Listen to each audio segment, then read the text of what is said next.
In 1952, deep beneath a pyramid in the jungle of southern Mexico, an archaeologist named Alberto Ruz Luillier finally broke through into a sealed stone chamber that no living person had entered in over 1,000 years.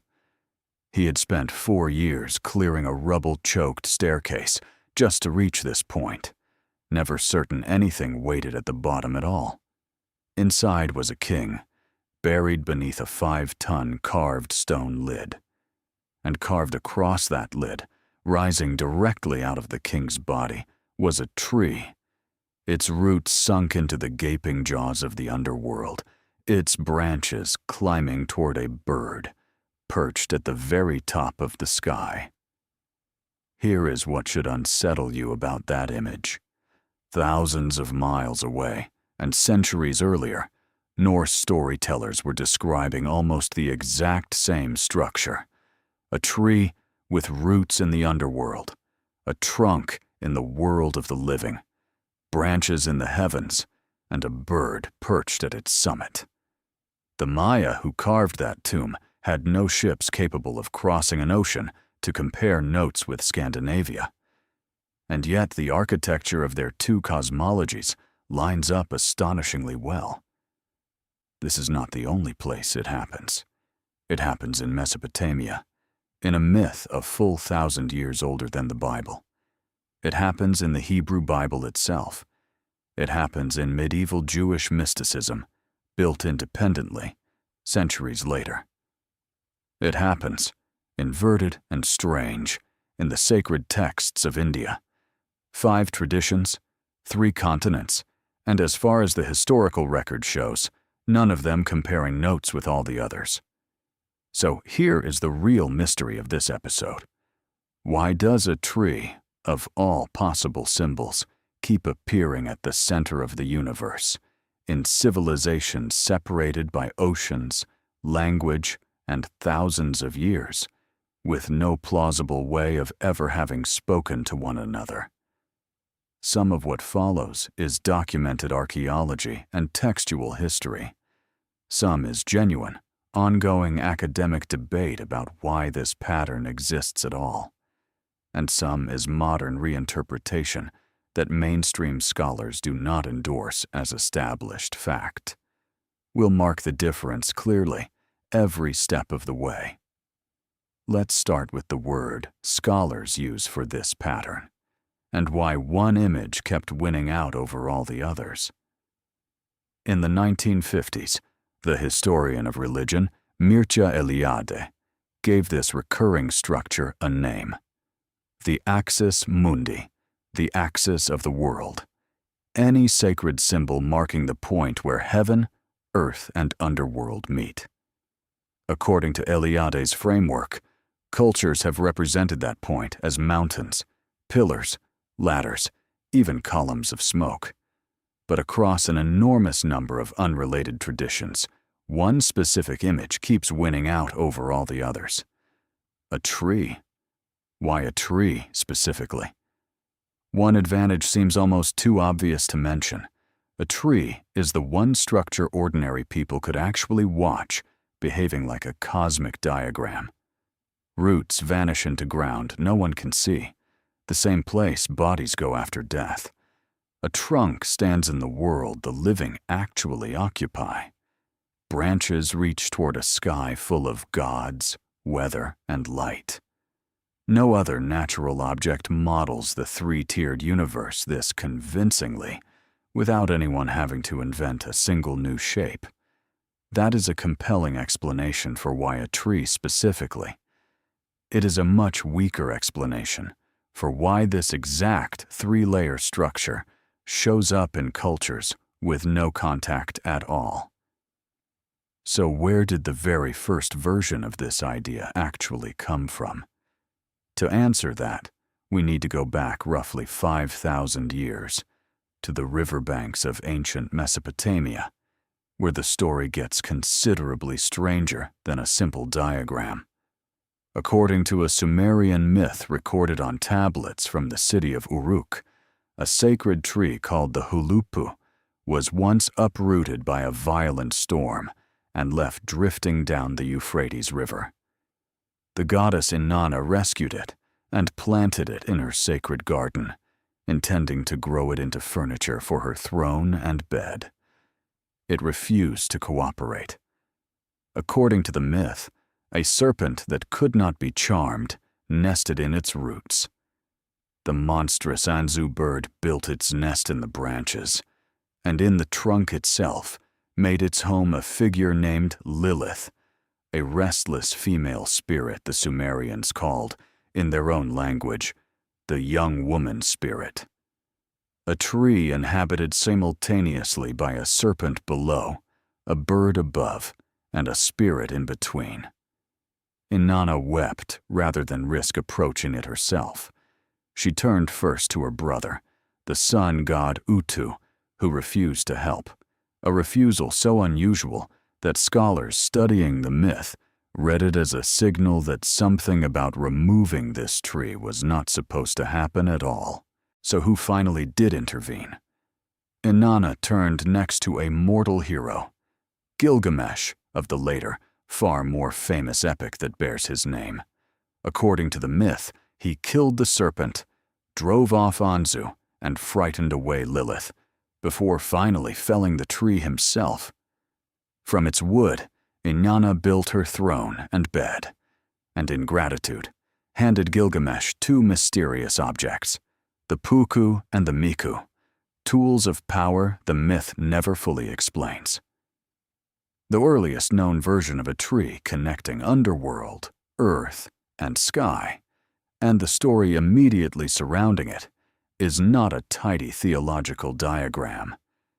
It's a myth about removing the tree against resistance, with consequences nobody bothered to spell out clearly. That unease around what happens when the world tree gets disturbed is about to become a running theme. Because the very next tradition this symbol surfaces in tells almost the inverse story. Not a tree someone has to cut down, but one humanity was warned never to touch in the first place. Move from Sumerian Uruk to the opening chapters of Genesis, and the tree at the center of the story is suddenly framed as a temptation rather than an obstacle. According to Genesis, two trees stand at the center of Eden, the tree of the knowledge of good and evil, and a second, far less discussed tree of life, offering, according to the text, the possibility of living forever. Adam and Eve are explicitly barred from the second tree only after eating from the first, exiled specifically so they cannot reach it. A tree of eternal life, placed at the center of paradise, and then deliberately put out of reach.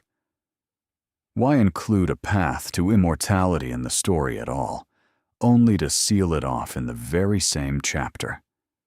Genesis does not leave the tree merely abandoned either. According to the text, cherubim are stationed at Eden's entrance afterward, armed with a sword of flame turning in every direction. A guard posted specifically to make sure no one ever finds their way back to it. A tree worth guarding this elaborately, forever, must have been considered worth a great deal. Mainstream biblical scholars generally read this less as a standalone invention and more as part of a much older regional pattern, sacred tree imagery that appears across the wider literature of the ancient Near East, the same broad cultural region that produced the Huluppu myth centuries earlier. The two stories are not identical, but the basic grammar, a tree at the center of the world, guarded, consequential, impossible to approach casually, repeats itself.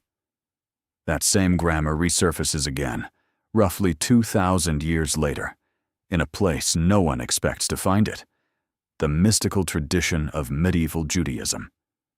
Centuries after Genesis was written, Jewish mystics developed an entirely different tree. Not a story this time, but a diagram. Kabbalists beginning with texts like the Sefer Yetzirah and reaching their most developed form in the 13th century Zohar, mapped what they called the Tree of Life. 10 interconnected spheres called Sephirot, representing attributes of divine emanation, arranged in 3 columns and connected by 22 paths. This is a crucial detail many popular accounts blur entirely. The Kabbalistic Tree of Life is not the same tree from Genesis, despite sharing a name. It is a medieval mystical diagram, assembled centuries after the Hebrew Bible, intended as a map of how the infinite, unknowable divine source steps down into a structured, comprehensible universe.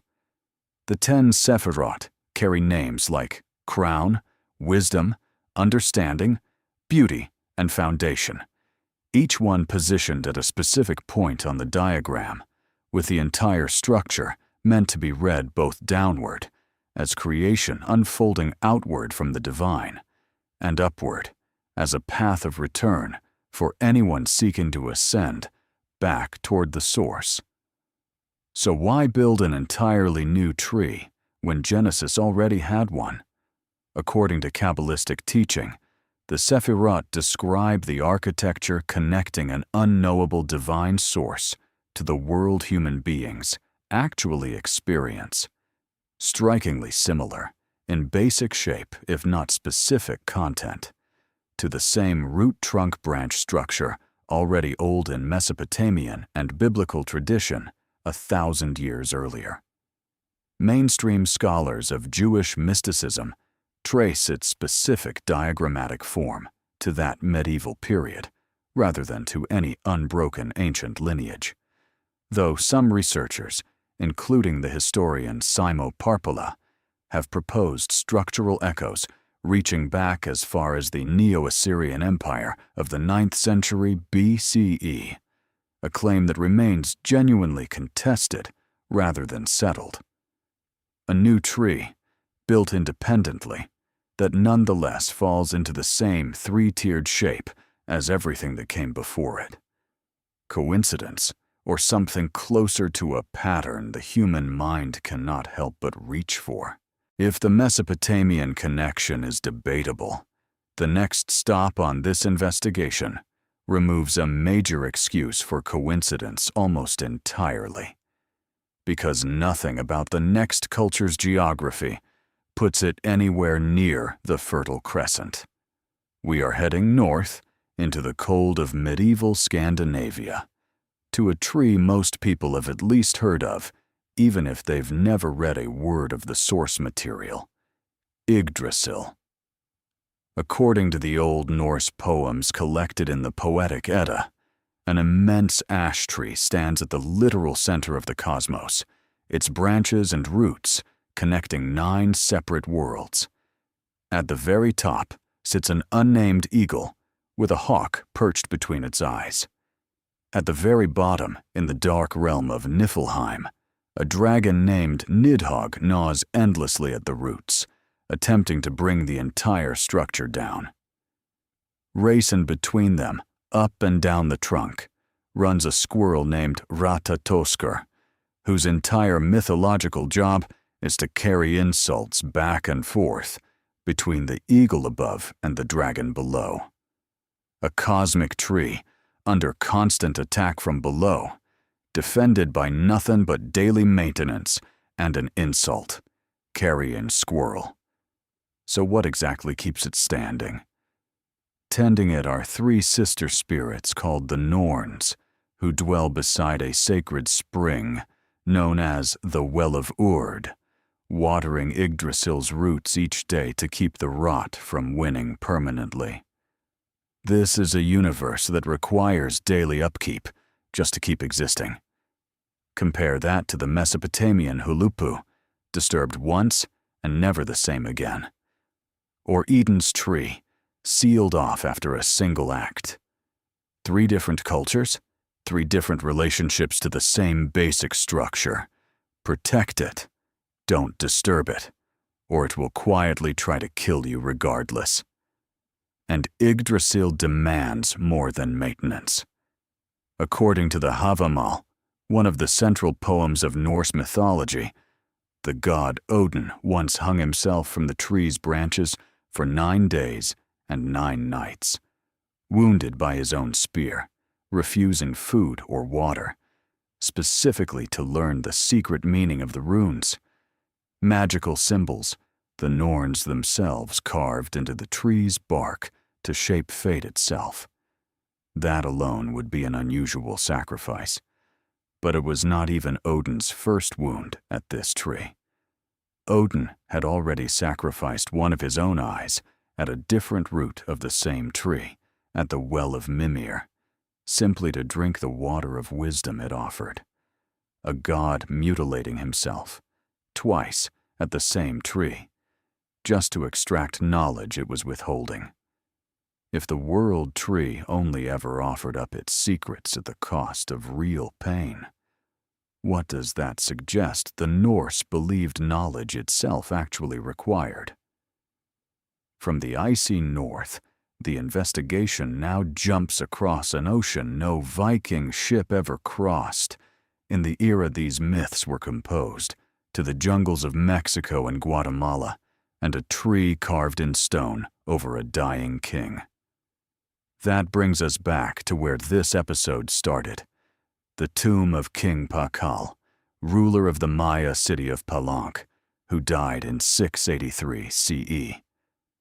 According to the carving on his sarcophagus lid, Pakal does not simply lie dead.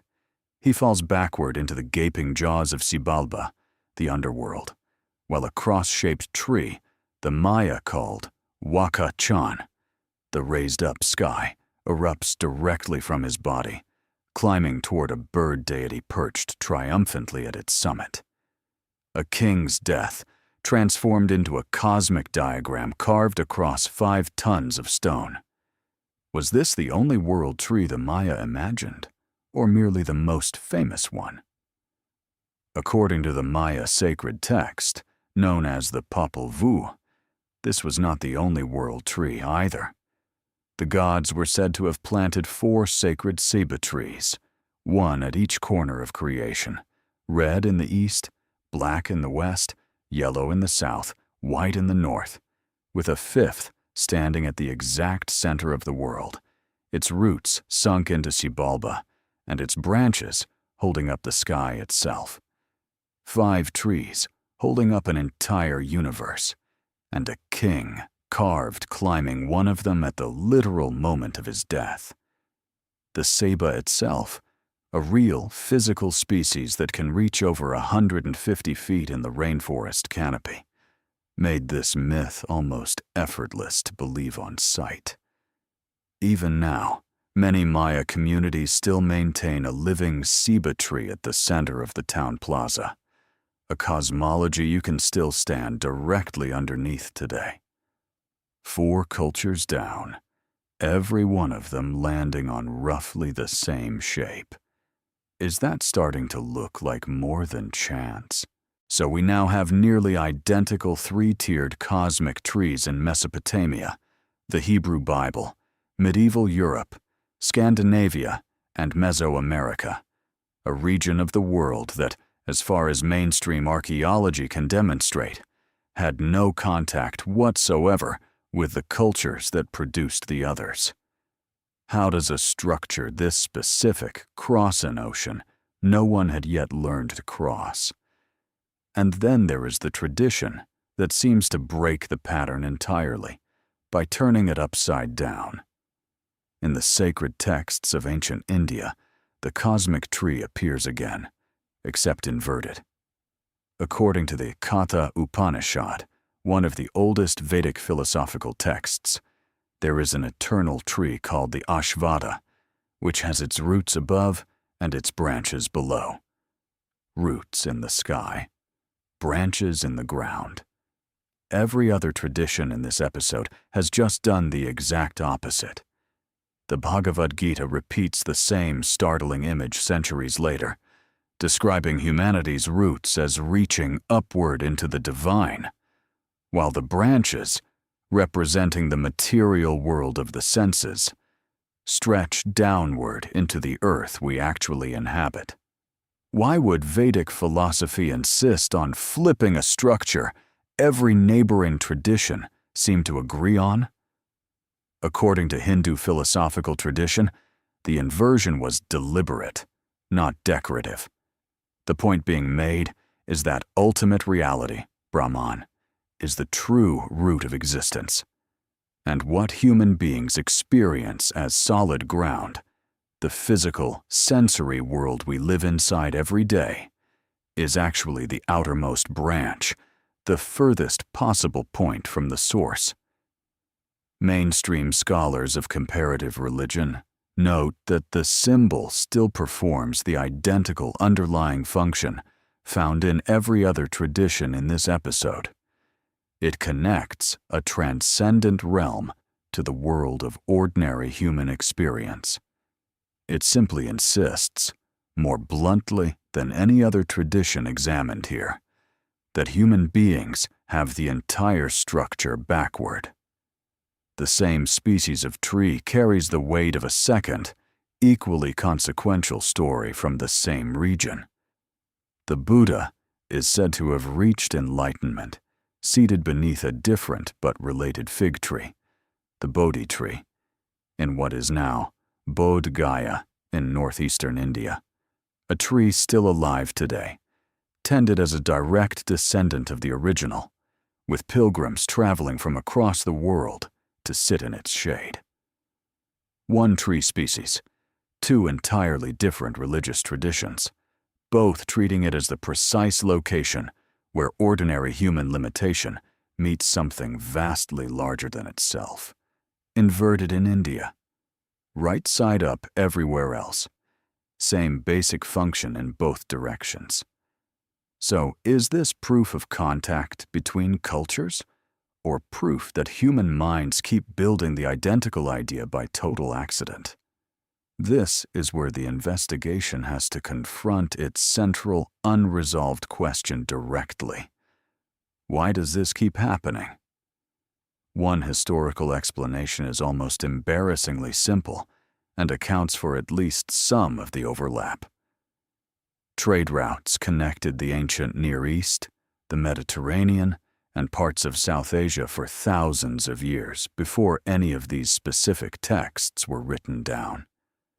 Ideas travel along the same roads as goods, slowly reshaped at every border they cross, which could plausibly explain similarities between Mesopotamia, the Hebrew Bible, and even certain Vedic concepts, since all three regions maintain documented trade and cultural contact across millennia. A tidy explanation. But it only covers half the map. That explanation runs straight into a wall the moment Scandinavia and Mesoamerica enter the conversation. No currently accepted archaeological evidence places the Maya in meaningful contact with Norse Scandinavia or with Mesopotamia at the time their respective world tree traditions were taking shape.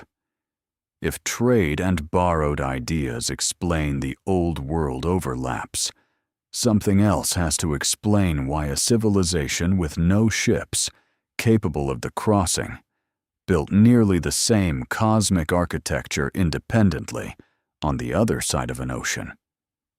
Mainstream anthropologists generally favor a different answer for the unconnected cases: independent invention rather than contact.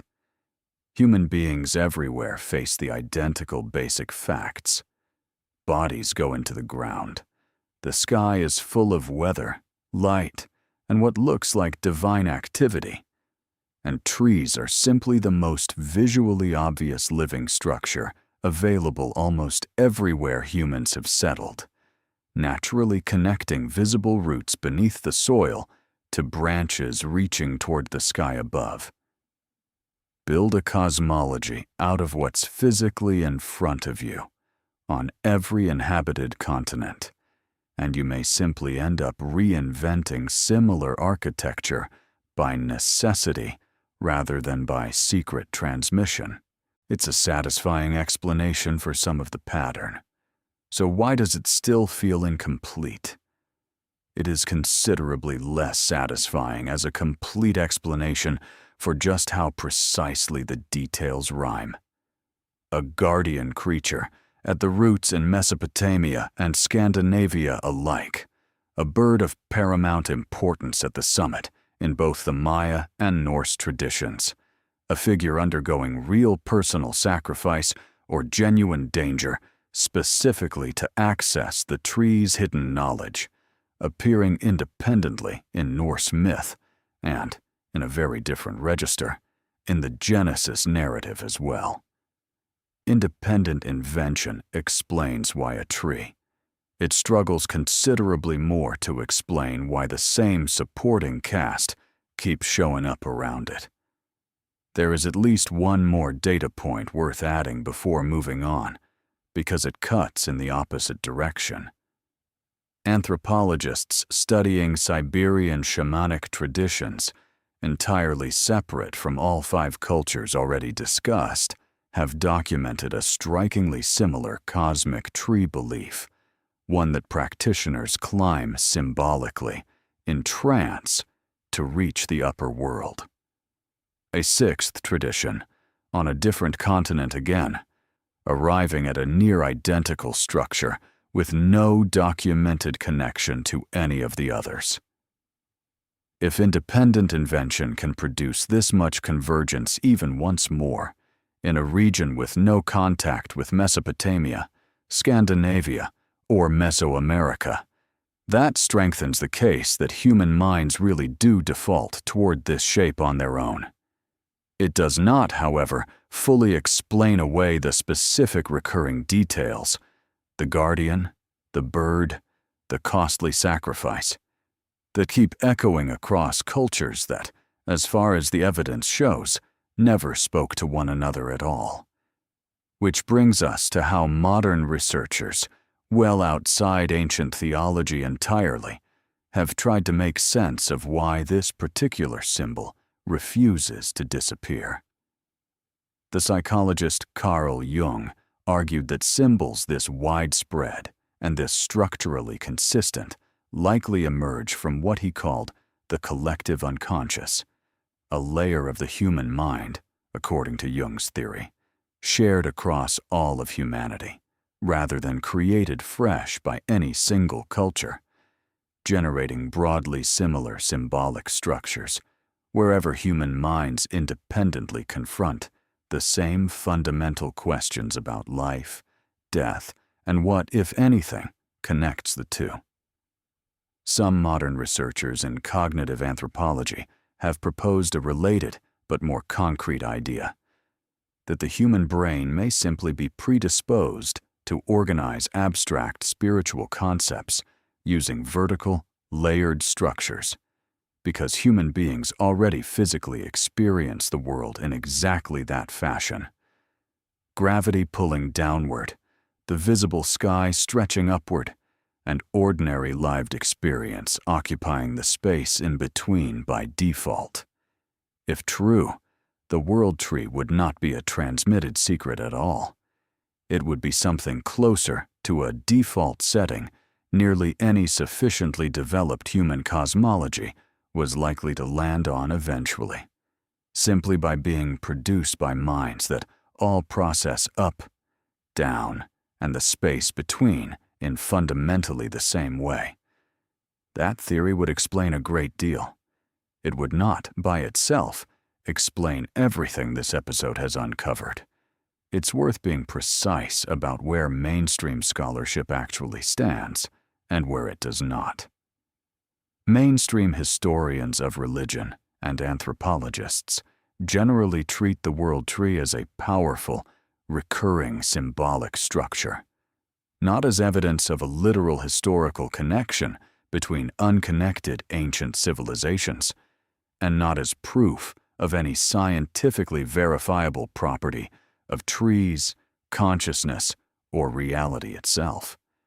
So where does that leave the people who want a tidier, more dramatic answer? Some corners of contemporary alternative spirituality have proposed more literal readings, treating recurring tree symbolism as evidence of forgotten global contact, or as proof that consciousness itself directly shapes physical reality. Tempting claims, untestable ones. Mainstream researchers do not accept either of those readings as established fact, and the underlying mechanism such claims would require remains entirely undemonstrated by any controlled, repeatable evidence. That gap between symbolic significance and literal, verifiable fact is not just a technical caveat tacked onto the end of this story. It might be the entire point of the story.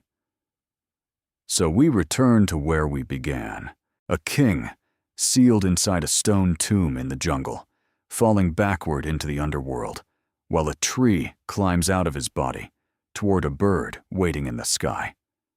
Thousands of miles, and at least 1,000 years away, Norse poets describing almost precisely the same structure, down to the bird at the summit and a serpent threatening the roots. We have real excavated artifacts, Pakal's sarcophagus lid, the Sumerian tablets recording the Huluppu myth, the Poetic Edda, the Zohar, the Katha Upanishad. We have a real named academic framework, Eliade's axis mundi, used by scholars worldwide to describe this exact recurring pattern. What we don't have, even now, is a single explanation that covers every case without exception. We have at least one plausible, well-evidenced explanation, ancient trade and cultural contact, for some of the overlaps. And we have a much harder, currently unresolved question for the rest. Why a society on one side of an ocean that never crossed it built almost the same cosmic architecture as a society that did not yet know that oceans far shore existed? We are not going to resolve that question in this episode, and being honest, no one has fully resolved it in any episode, paper, or lecture yet written. What we can say with confidence is that something in how the human mind organizes its biggest, least answerable questions, what connects us to whatever lies above and below ordinary life, kept arriving, independently or not, at the same living structure, a single tree, holding the entire universe together by its roots and its branches at once. So the next time you happen to walk beneath any old, sprawling tree, root spreading one direction underground and branches reaching another way into open sky, it might be worth pausing for just a moment. Because some of the oldest religious imaginations our species ever produced looked at exactly that shape, on opposite sides of the planet, with no way of ever comparing notes, and arrived, against tremendous odds, at strikingly similar answers. What does it say about us that this is the picture so many unconnected minds kept drawing independently when they tried to picture everything at once?